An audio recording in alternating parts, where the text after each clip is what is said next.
Soy Laura Gangoso, soy doctora en biología, investigadora y profesora en la Universidad Complutense de Madrid, y llevamos estudiando a la población de Halcón de Leonor aquí en el archipiélago Echinijo. Empezamos en 2006 y hasta la actualidad. Estamos a finales del mes de julio y hace muy poquito que los halcones de Leonor llegaron aquí desde su zona de invernada, Madagascar, a reproducirse, porque muchos de ellos nacieron en estas mismas islas y son lo que se conoce como filopátricos, y es que vuelven a nidificar al lugar donde nacieron. Por eso están aquí ahora, y es el inicio de la reproducción durante el mes de julio.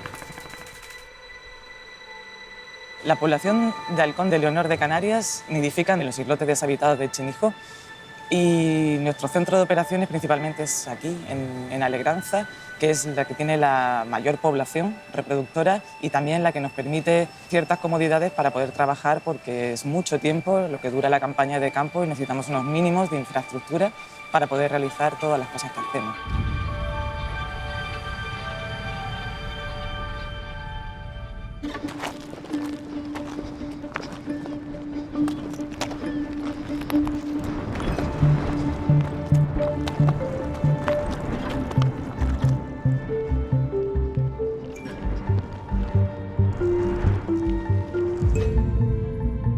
Estamos en el islote de Alegranza, que pertenece al archipiélago Echinijo, que es este conjunto de islotes, situado al norte de Lanzarote. El archipiélago en general es un ecosistema bastante árido, es un clima que condiciona un poco todo lo que hay aquí, tanto la flora como la fauna y la disponibilidad de recursos.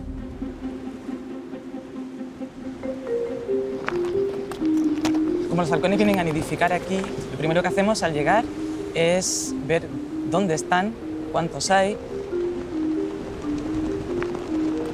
Colocamos antenas utilizando los puntos más altos de la isla de forma estratégica, que nos va a ayudar a recoger los datos de los emisores GPS que llevan algunos individuos, y aquí colocamos un sistema para recibir toda esa información, descargar toda la información acumulada durante todo el año, tanto de las rutas migratorias, migración otoñal hacia Madagascar, toda la invernada, qué pájaros han regresado, cuando los pájaros vuelan cerca de esta zona de influencia de las antenas, ahí descargan los datos, que a su vez esas antenas están comunicándose entre sí y comunicando con la estación base.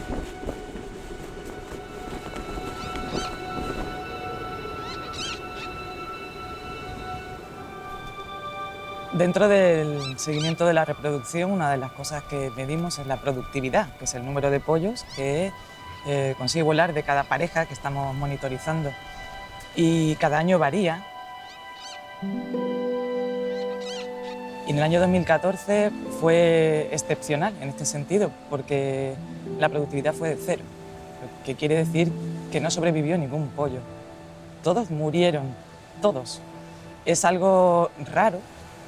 Siempre puede ser mayor o menor, pero 0 es algo bastante excepcional, ¿no? ¿Podría volver a ocurrir? Sí, claro que sí. Ojalá no, pero podría volver a ocurrir.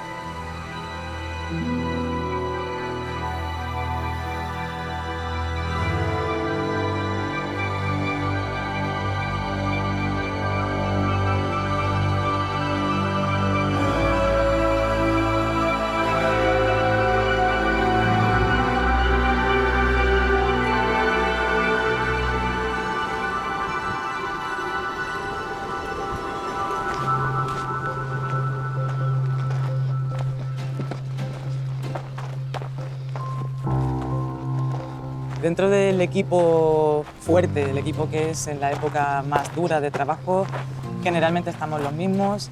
Está Walo, que es el técnico imprescindible en todo, en todas las etapas del trabajo, coordinar tanto la logística de material para venir aquí, de personas, de barcos, probablemente la única persona imprescindible aquí.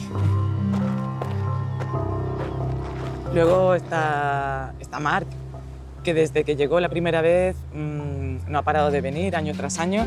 Él es bombero en la Generalitat de Cataluña y tuvo, como se dice, un flechazo con este sitio.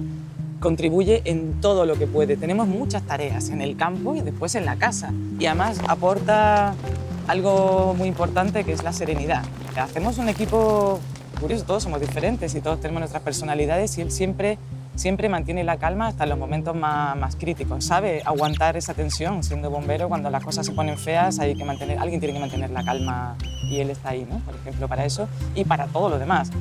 O está Duarte, que es un investigador postdoctoral, compañero, colaborador científico, y lo más bonito de todo son las diferentes opiniones ante la misma cosa que estamos viendo y cómo discutimos, discusiones científicas y no tanto, y ver cómo, ostras, pues sí, tenías razón, y cómo podemos unir todas esas opiniones y llegar mucho más lejos, ¿no? Y es genial cómo funciona esa piña, ese equipo de gente muy diversa, con formaciones muy diversas, con profesiones muy diversas, y sin embargo aquí confluimos todos en un objetivo común. Realmente aquí de forma permanente estamos Walo y yo, y el resto de colaboradores o voluntarios que vienen no están toda la duración de la campaña. Vienen y se van turnando en función de la disponibilidad que tengan y de su experiencia aquí. Generalmente es buena, pero bueno, la gente tiene otras obligaciones, y cuando tienen vacaciones o tienen un hueco en sus vidas, quieren, pues aquí vienen, normalmente es un par de semanas, 3 semanas a lo sumo, y van rotando, van cambiando estas personas. Mira, el Valle de la Muerte empieza aquí y lleva varios años de sequía consecutivos, ¿no? Ahora mismo estamos en lo que nosotros llamamos el Valle de la Muerte. No se llama así, pero nosotros le hemos puesto ese nombre porque es un sitio que cuando hace calor y está soplando el noreste o no sopla mucho viento y pasas por aquí, hace muchísimo calor. Alegranza son solo 12 kilómetros cuadrados, hay zonas muy diferenciadas, ¿no? Sobre todo por la orografía.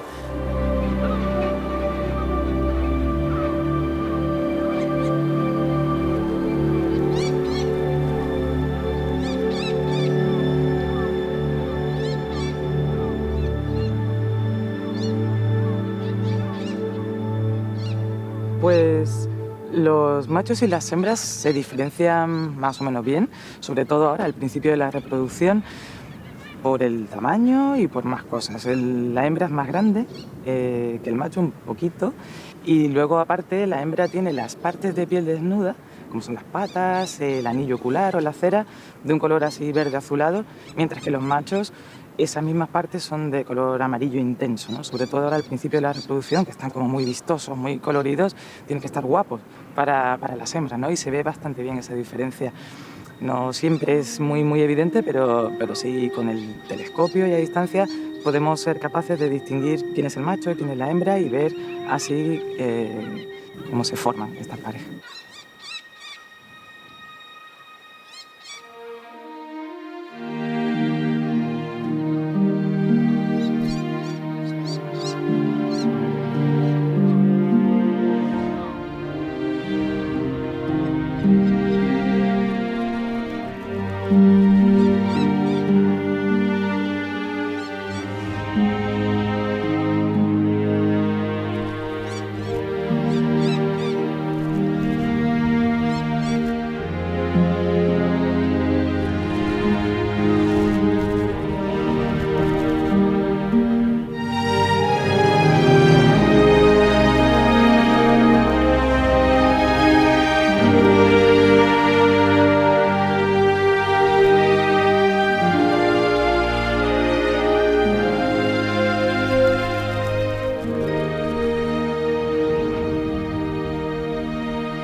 Es que existen dos formas diferentes, o dos morfos de coloración. Hay unos que son como un típico halcón, digamos, con estas bigoteras, una mejilla más clara, luego son oscuros por el dorso y el pecho más claro y moteado. Y luego hay otro morfo que es completamente oscuro. Existe un tercer morfo, pasa que es muy raro en la población, hay solo un 2% de la población, son mucho más oscuros, son negros prácticamente enteros, tienen incluso el pico negro, pero en general podemos decir que existen estas dos formas de coloración, estos dos morfos que coexisten, y hay parejas donde los dos miembros son del mismo color y otras veces no. Entonces es importante distinguir los sexos para saber quién es el macho, el que es oscuro, la hembra y así, ¿no?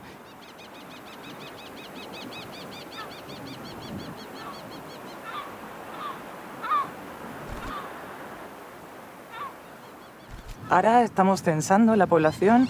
Hoy vamos a ir a la zona de la caldera, a la ladera sur de la caldera, y lo que hacemos es localizar los nidos, dónde están, contar cuántas parejas hay, y eso lo hacemos desde la base de las montañas, normalmente a distancia, para no molestar a las aves, usando un telescopio, prismáticos y observando el comportamiento de los halcones. Y eso lleva bastante tiempo porque tienes que estar muchas horas ahí parado delante de la ladera, mirando, y a una distancia suficientemente grande para no molestar a las aves en este momento que es delicado, y suficientemente pequeña para poder observarlos y ver quiénes son los machos, quiénes son las hembras, dónde están. En definitiva, contar cuántos nidos hay y localizar dónde están.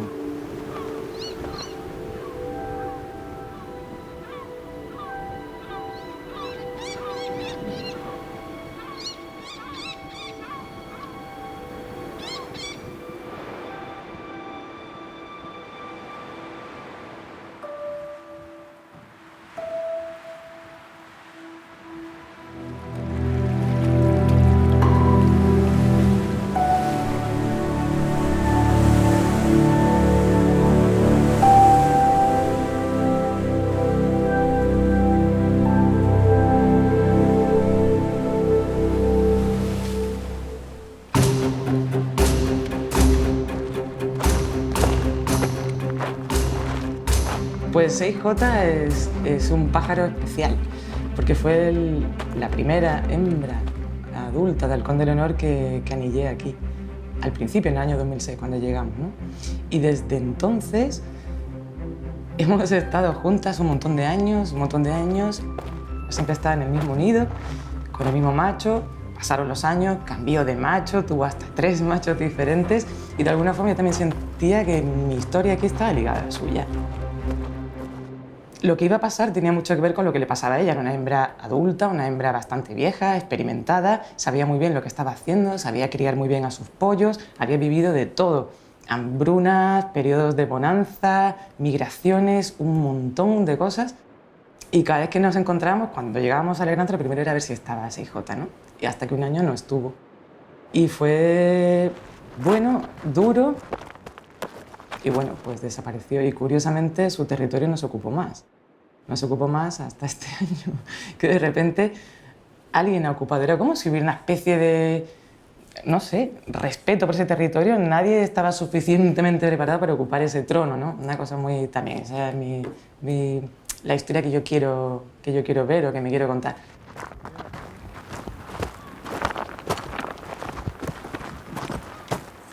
Mira, y ahí ¿ves esa montañita amarilla más baja? Ahí es donde estaba el nido de 6J, que está bastante retirado de la colonia principal, y ahí es donde crió muchos años. Esa hembra con distintos machos, pero era justo ahí, el nido.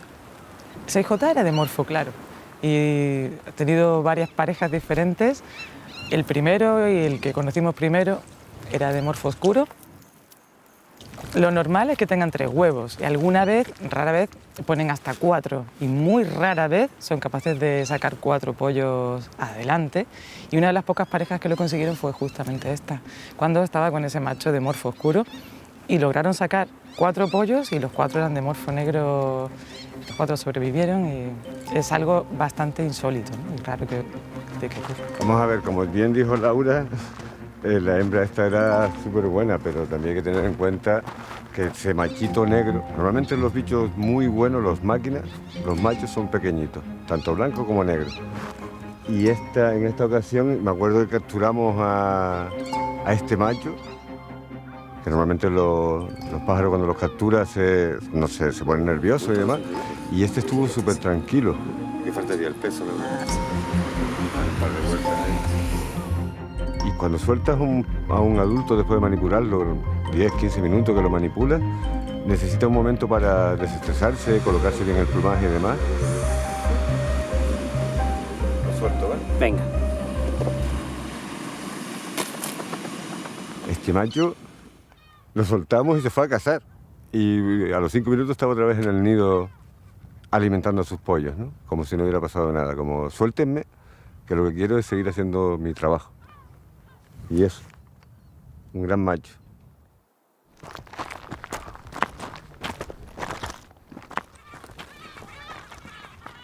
Sí, debajo de un mato fue donde lo vi meterse. A ver, Laura, un poquito más a la derecha. ¿Mato? Pues justo detrás del mato hay una cuevita. 3 huevos. Vale, 3 huevos. Vale, recibido. ¿Este qué era? R11. Blanco, 3 huevos, ¿no? 3 huevos. R11. Lo marco, ¿vale? Vale, ok. Nos interesa mucho seguir toda la reproducción desde el principio. Tenemos que conocer cuántos huevos había al inicio de la puesta, de 3 que pusieron, cuántos han logrado eclosionar, cuántos han sobrevivido. Los marcamos con el GPS para georreferenciarlos todos y en algunos colocamos este pequeño indicativo, esta banderita, con una numeración que corresponde a cada uno de los nidos. Con el telescopio puedes saber, vale, este es el nido 11, este es el nido 12. De manera que si estás viendo otra pareja en otro sitio que no tiene un banderín, es un nido diferente. ¡Listo! Me voy, ¿vale? Vale. Venga, nos vemos aquí debajo ahora. Más adelante, cuando vayamos a anillar los pollos, estar en el nido y asegurar, aunque tienes tu GPS y toda la información, que ese es el nido 11 y no es otro, no puede ser otro, y evita muchas confusiones. También te ayuda a localizarlos, porque desde aquí las cosas se ven muy distintas a cómo se ven desde la ladera. Y una vez que estás arriba, muchas veces pierdes toda la perspectiva y las referencias que tenías desde las zonas de observación. Entonces, en la ladera ayuda muchísimo a llegar, vale, ahí está el nido, y para poder acceder de forma segura y, bueno, rápido, ¿no? Localizarlo rápido.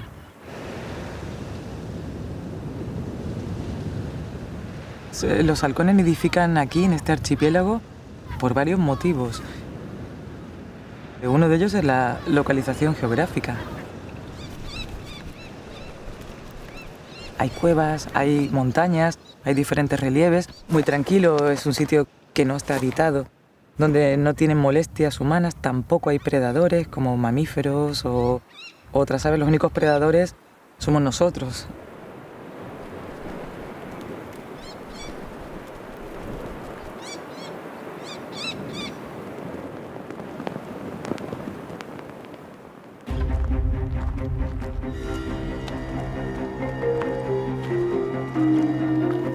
Uf, no hay nada. No hay agua. No hay nada de agua. Cero agua, ni una gota. Nada. Cero. No hay nada, tío. Cero. En la vida había visto esto así. Jamás.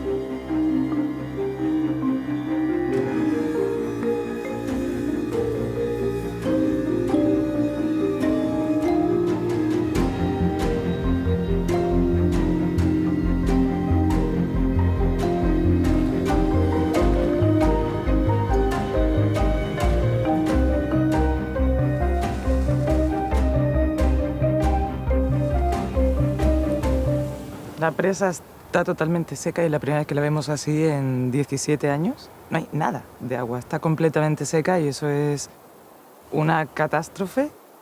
No solo para los halcones del honor de Alegranza, es para toda la avifauna del archipiélago Chinijo. Este es el único punto donde se acumula parte de agua dulce de la que dependen prácticamente todas las especies, salvo las marinas que crían aquí, ¿no? Y este año, y por primera vez, no hay nada de agua, está completamente seca. Y bueno, pues esto tiene graves consecuencias seguro para La población de Halcón de Leonor, para nosotros también, para nuestro trabajo, es un sitio que ellos necesitan para vivir, necesitan bañarse, necesitan beber todos los días. Es un sitio que nosotros utilizamos mucho para trabajar también, porque acuden todos los pájaros aquí, porque podemos utilizar este sitio para leer las anillas de los pájaros, para observar su comportamiento, para muchas cosas que obviamente no vamos a poder hacer este año, pero la principal tragedia es que estas aves que están nidificando aquí no encuentran agua aquí, tienen que ir a buscar agua a otros sitios, a otras islas, a Lanzarote.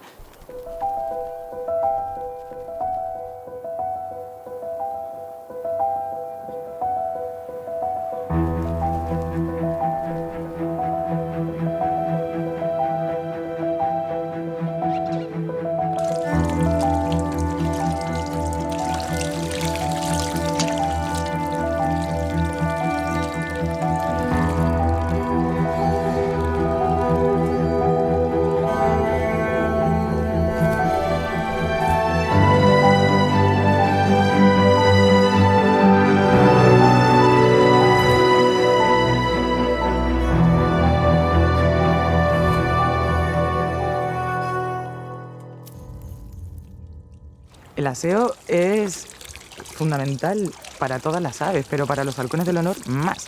Están viviendo siempre cerca del mar, todo aquí está salado.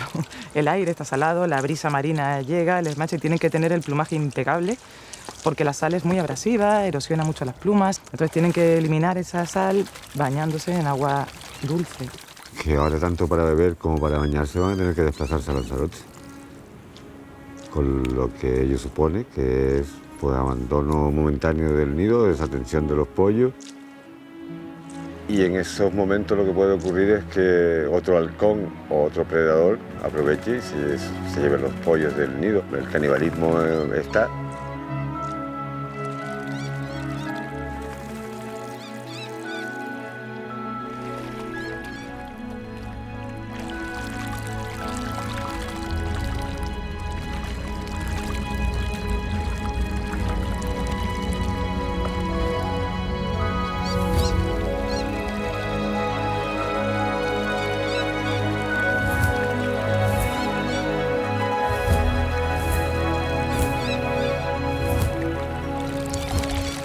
Llevamos unos cuantos años que ha llovido muy poquito o prácticamente nada y en 17 años nunca jamás lo habíamos visto así, ¿no? Y estamos bastante consternados. Nunca había estado seca completamente como ahora y estamos al inicio de la reproducción. O sea, queda todo el verano por delante que normalmente no llueve, no tiene pinta de que esto vaya a mejorar, ¿no? Que vaya a cambiar. Entonces...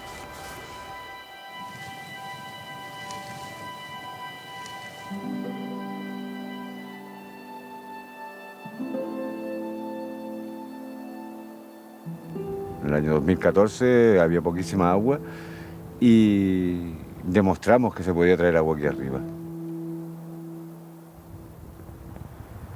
El agua que nosotros subimos fue simbólico, porque subimos unos 20.000 litros, que eso se lo bebe lo que es la presa en sí, ¿no? El año 2014 cuadró con una época de hambruna en la época de crecimiento de los pollos bastante larga, en torno a los 15 días sin comida, y fue el único año que tenemos una productividad cero, que no voló ningún pollo.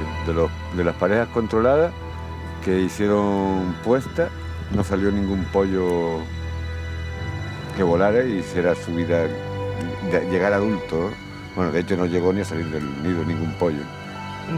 Murieron todos. Todos los pollos.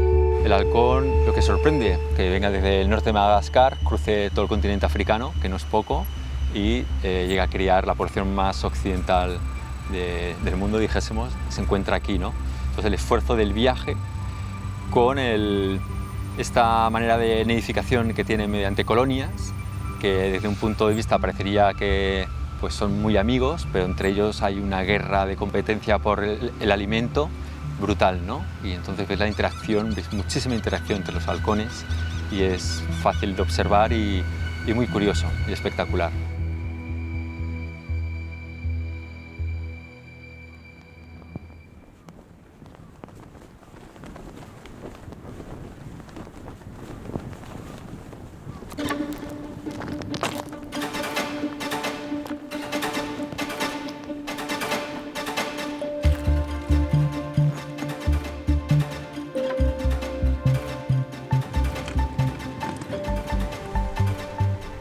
El halcón de Leonor es principalmente insectívoro, es decir, que se alimenta de insectos durante la mayor parte del año, pero cuando llega la época de reproducción cambia por completo su dieta y pasa a alimentarse casi de forma exclusiva de pequeñas aves migratorias que captura sobre el océano cuando éstas se dirigen en su migración otoñal hacia África.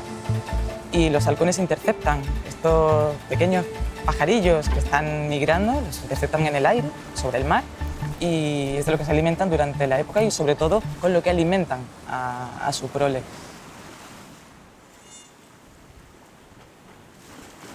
Los dos pueden cazar, pero normalmente los roles dentro de la pareja están un poco diferenciados y es el macho especialmente el que se encarga de esa tarea, de cazar, de ir a buscar presas y alimentar tanto a la hembra como a los pollos.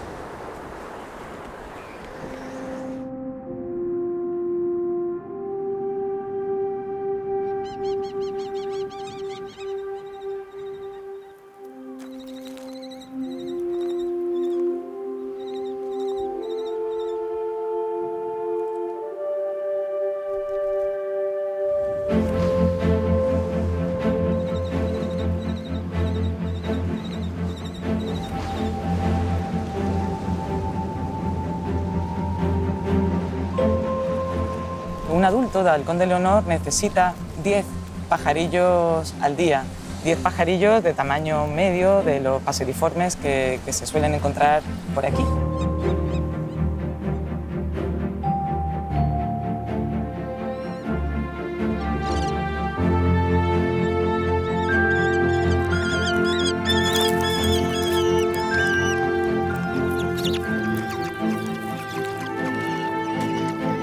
En el caso de los pollos, claro, sus necesidades van cambiando según van creciendo, pero es un individuo en desarrollo, necesita mucho alimento para completar ese desarrollo, para formar todo su cuerpo. Solo tiene apenas 45 días desde que nace hasta que se tiene que ir volando hasta Madagascar.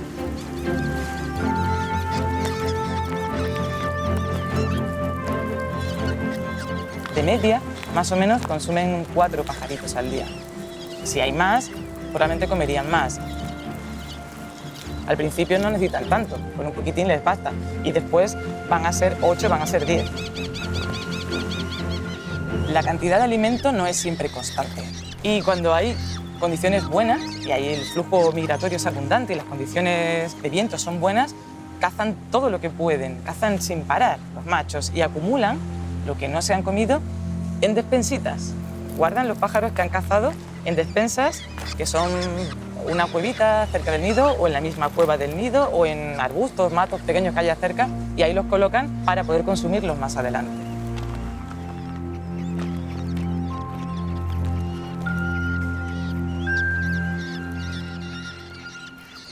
Lo que caracteriza este trabajo de campo y todo el sistema aquí, el halcón de Leonor gira alrededor de los vientos alisios.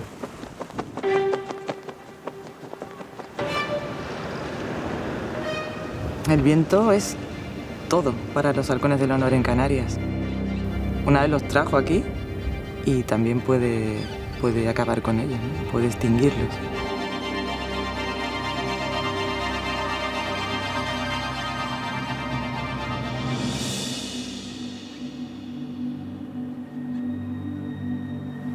Llega la comida, llega el alimento, llegan los pequeños pajaritos en migración que se desvían justo por los vientos alisios, se desvían de su ruta migratoria y acaban aquí.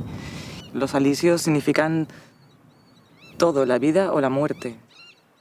Cazan utilizando el viento, la comida llega gracias al viento, migran ayudados por el viento, ayudó que colonizaran este archipiélago trayendo sus presas hasta aquí, su comida, y permitiendo que nidificasen aquí, pero a la vez está el riesgo, está la posibilidad de que sea el mismo factor climático, el viento, el que acabe con esta población, ¿no?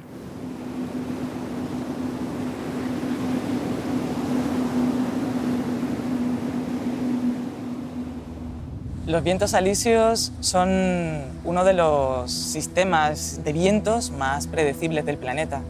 Se forman por un movimiento que va de las altas presiones al norte hacia las bajas presiones más en la zona ecuatorial.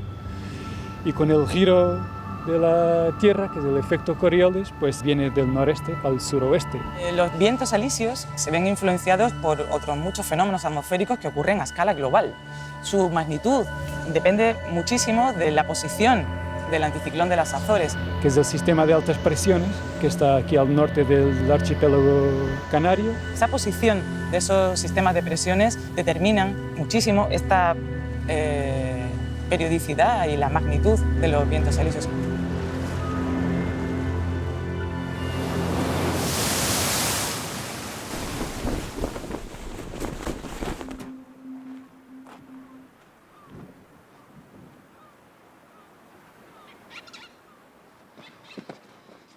Aquí llueve más bien poco, pero a veces llueve mucho. Cuando cae una cantidad de agua, de hecho hay barrancos enormes que se nota que ha corrido muchísima agua, piedras y el suelo está muy desprotegido y muy descarnado y arrastra todo. Y sobre todo en la zona norte, bueno, y también por el sur de la caldera, hay barrancos impresionantes. Y hemos visto en 2 horas de caer fuerte, llenarse todo esto de agua, llenarse la presa, escupir la caldera como si tuviese gárgolas, agua para afuera, espectacular. Pero lo normal es que no. Realmente es bastante árido, ¿no? Como puedes ver. Este es el paisaje normal. Y toda la flora está adaptada a eso, ¿no? La falta de agua y a resistir hasta que vengan tiempos mejores. Los halcones dependen totalmente del viento para poder comer. Durante el 2014 lo que pasó es que durante 11 días, en la época del crecimiento de los pollos, los vientos que hubo fueron negativos, ¿no? O de dirección contraria o calma total. Por lo tanto, el alimento no llegó a la isla y se murieron todos los pollos de halcón.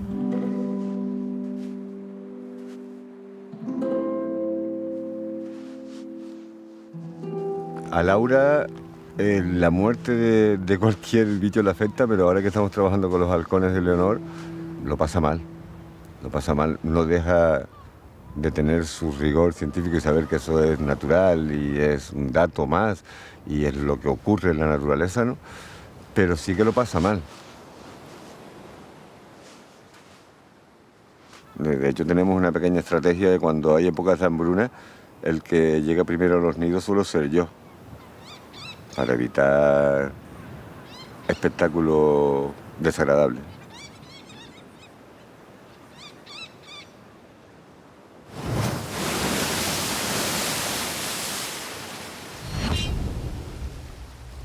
Aquí pasan cosas muy buenas, muy agradables, pero también pasan cosas que no lo son tanto, ¿no? 2017 fue un año bastante especial para todos aquí. Wallo, que es una persona extremadamente dinámica, muy activo, fuerte, y el inicio de la campaña siempre requiere un esfuerzo más allá. Y él generalmente es el que se ofrece para hacer los trabajos más duros. Y había que montar una antena en rapadura y yo esperaba casi, daba por hecho que se iba a ofrecer él a hacerlo. Y me pidió que fuese yo. Me costaba caminar, daba 20 pasos y me dolía el pecho. Me noté un dolor en el pecho, pero no le hice mucho caso. Y Laura se dio cuenta. Y desembarcando todo el mogollón de cosas en el beril, él estaba sujetando el cabo en el agua, con el agua por aquí del barco, trayéndolo a tierra, sacando las cosas. Ahí ya sentía una molestia grande, que no dijo nada. El punto de aquí hay algo que no va fue su petición de que fuese yo a rapadura a hacer eso. No dijo nada, simplemente era esa actitud o caminaba más despacio de lo normal, que era evidente que algo iba mal, ¿no?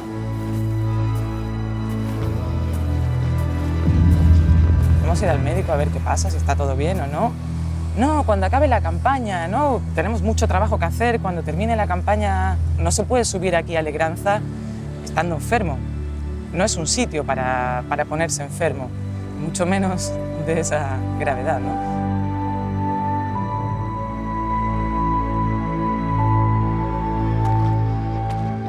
Y no se quejó, no dijo nada, simplemente estaba pues, sufriendo un infarto en silencio, ¿sabes? Como, por favor.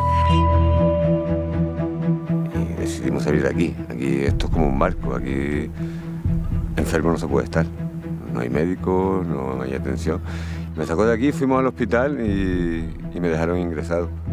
Detectaron rápidamente que había un problema cardíaco serio, muy serio, y ya ingresó directamente allí. En realidad, gracias a Laura, porque yo hubiera seguido trabajando. Hubiera caminado 20 pasos, me hubiera parado, porque no quería enfrentarme a esa realidad, ¿no? A esa realidad de que tampoco soy un chavalito, pero tampoco soy un señor mayor y tener un achaque duro, ¿no? Lo primero era su salud, ¿qué está pasando aquí? ¿Cómo de grave es esto? ¿Qué ha pasado? Fue una operación a corazón abierta, nada, no sé qué, pero... Si llega a ir a rapadura, hubiera tenido el infarto letal ahí arriba. Al mínimo esfuerzo físico que le pidiera un poco más de esfuerzo al corazón, hubiera muerto aquí seguro 100%. Me operaron el 22 de agosto y creo que fue alrededor del 11 de septiembre cuando yo estaba ya en el islote. Unas 2 semanas de haber salido del quirófano, estaba aquí en Alegranza otra vez, caminando y anillando pollos, ¿no? Ahí, ese es Gualo. Yo volví a nacer, yo estuve 8 horas en quirófano. Aquí nos conocimos, aquí vivimos historias muy especiales los dos, ¿no? Hubiera sido el más triste final de esta historia, ¿no? Pero bueno, afortunadamente está ahí en Rapadura, pasando calor.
Los machos se han ido.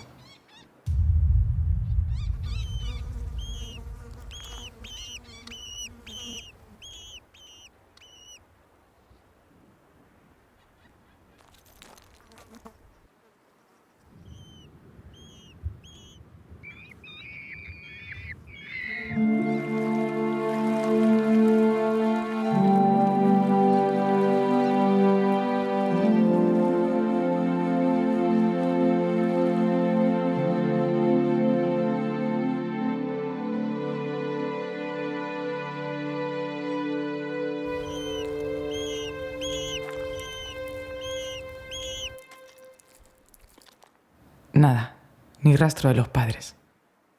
Cuando no hay comida en la isla, cuando no llegan los pajaritos en migración, los machos se van. Hay falta de comida para todos. Están pasando hambre y están esperando y aguantando todo lo que pueden, pero todo tiene un límite, ¿no? ¿Qué pasó en 2014? Que hubo un periodo bastante largo, fue en la época del crecimiento de los pollos, de 11 días de duración, en el que los machos no estaban en la isla. Porque claro, tú vas de día a mirar un territorio y no ves machos, pero lo que piensas es que, bueno, ya volverá el macho por la noche, estará cazando y no ha encontrado nada y ya volverá por la noche. Y pasaban días y ¿dónde están los machos? ¿Qué ha pasado aquí? Las hembras sí estaban, pero los machos no. 2014 fue, climatológicamente hablando, un año muy raro.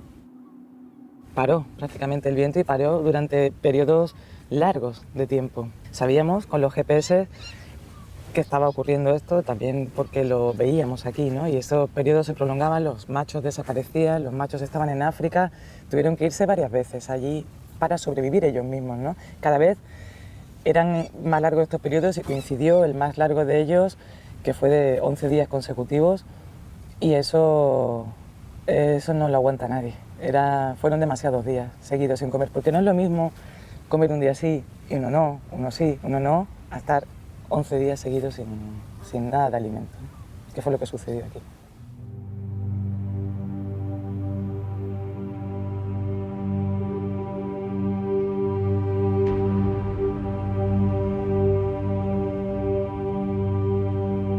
Las hembras generalmente se quedan cuidando la prole, cuidando los pollos junto al nido, esperando a que llegue el macho con la comida, esperando a que llegue el macho para hacer un relevo y poder ellas también hacer sus actividades desde estirarse, sobre todo ir a beber y a bañarse, que también lo necesitan. Entonces, si esos relevos no se producen o se prolonga mucho el espacio de tiempo que hasta que vuelva el macho, antes o después se tienen que ausentar.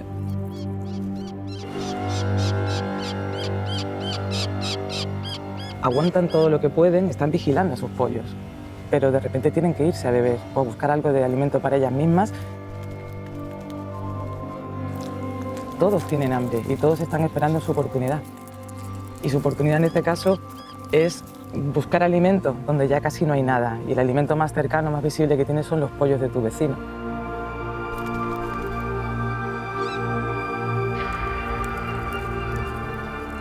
Y en ese momento es cuando se produce la predación por parte de hembras vecinas de los pollos que han quedado solos.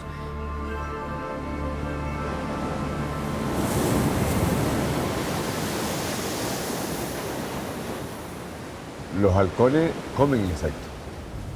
Durante el verano cambian la dieta con unas presas más grandes, en este caso pajaritos de migración.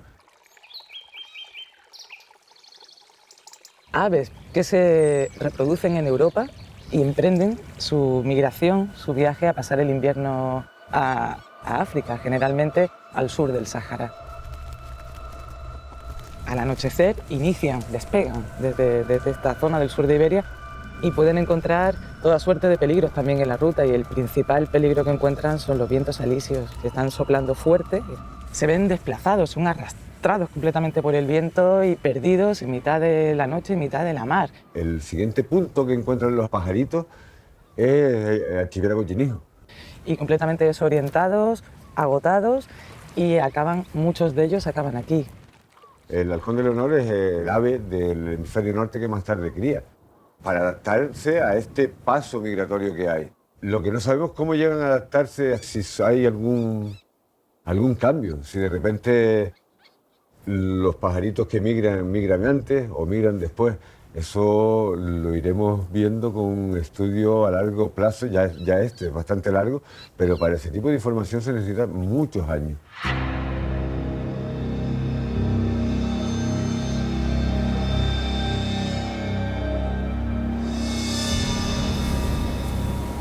Legranza, aparte de ser visualmente potente, con los halcones tiene una banda sonora. Según sus sonidos, uno puede también interpretar qué está pasando, ¿no? Cuando no hay comida, las hembras piden a los machos alimento y de forma continua empieza a pedir y empieza a sonar algo que nosotros llamamos el lastimeo. Y es una súplica constante de alimentos muy fuerte.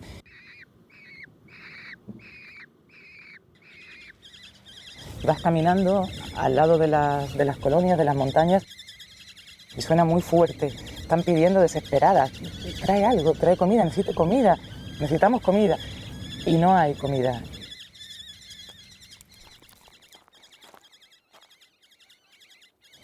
Transcurren los días y ese sonido afloja y ya hasta el punto que llega a desaparecer. Se le acabó la energía hasta para pedir comida y empieza el peor de los sonidos, que es el silencio, ¿no?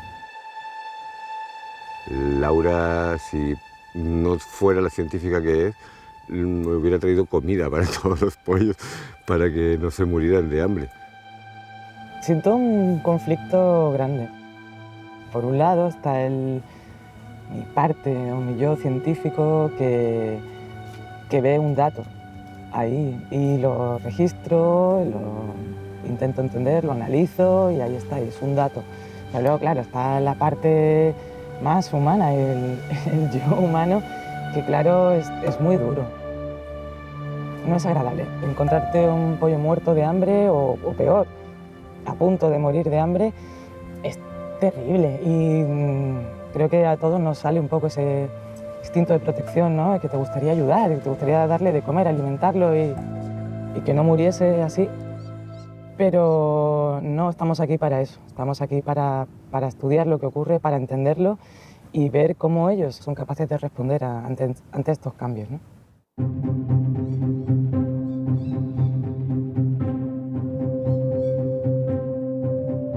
De repente habían pasado 10 días.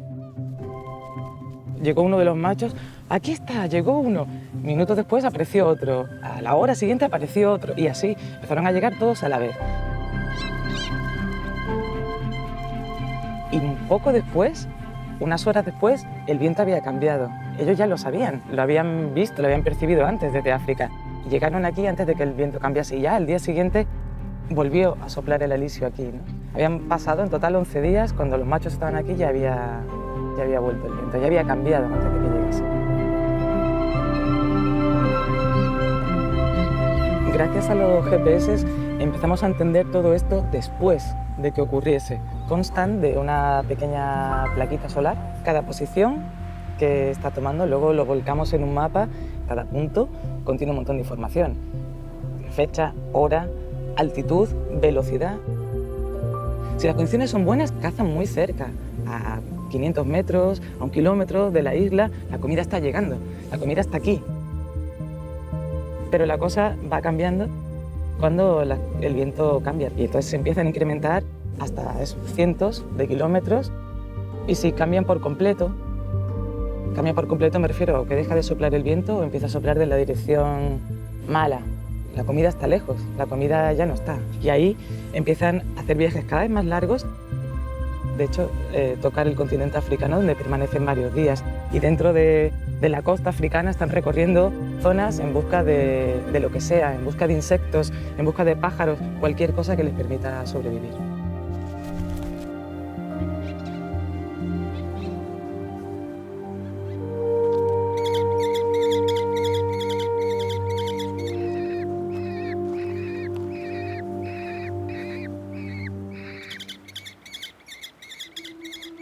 Siempre encontramos episodios de pollos muertos o incluso de hermanos comiéndose a su hermanito.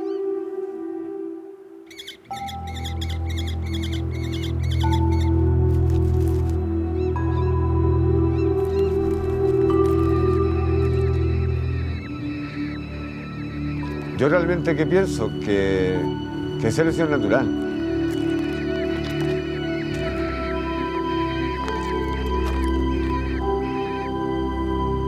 Nosotros estamos aquí para observar, apuntar, tomar datos y que esos datos sean de calidad para que sirvan. Pero lo que siento, hombre, claro que te da pena. Claro que te da pena. Al final, los bichos son casi, durante esta época, son muy importantes para nosotros, no solo para sacar un rendimiento científico, sino porque es nuestra vida.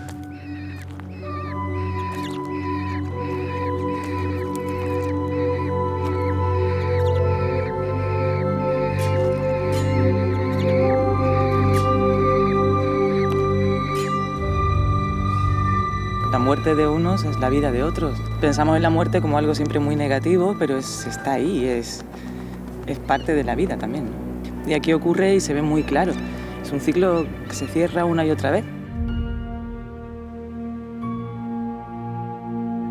Una vez que terminan el desarrollo en los nidos, que comprende más o menos unos 40-45 días, empiezan sus primeros vuelos y tienen que darse mucha prisa. Tienen muy poco tiempo antes de marcharse hasta Madagascar. Tienen que hacer una migración muy larga y hay unos días ahí de preparación, sus primeros vuelos, desde que empiezan a aletear, desde que tienen capacidad para empezar a intentar.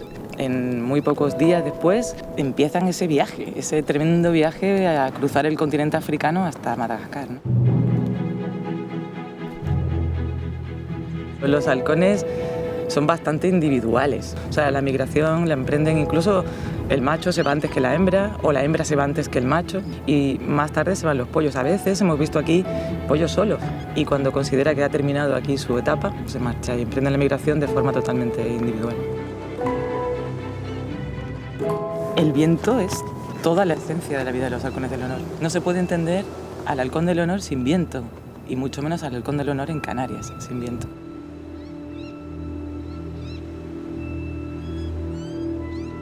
Esa sincronía es tan grande de su fecha de reproducción para que coincida con la migración y coincida con estos vientos que van a permitir que llegue la comida hasta aquí.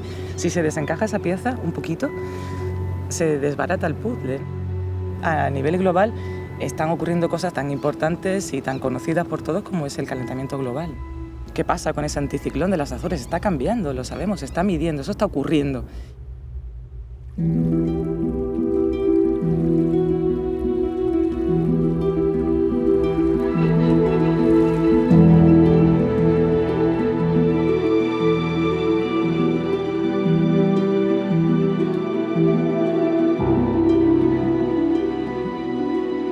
¿Cuál es la huella que queremos dejar aquí? ¿Cómo influimos en los patrones del viento?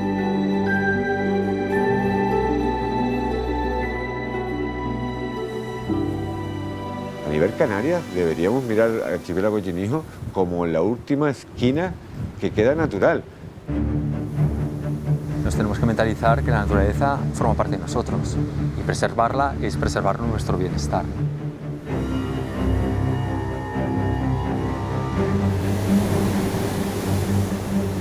Ver aquí a escala local, con una escala muy pequeñita, en una isla muy pequeñita, con una especie, nos está diciendo, nos está contando lo que está ocurriendo a escala global.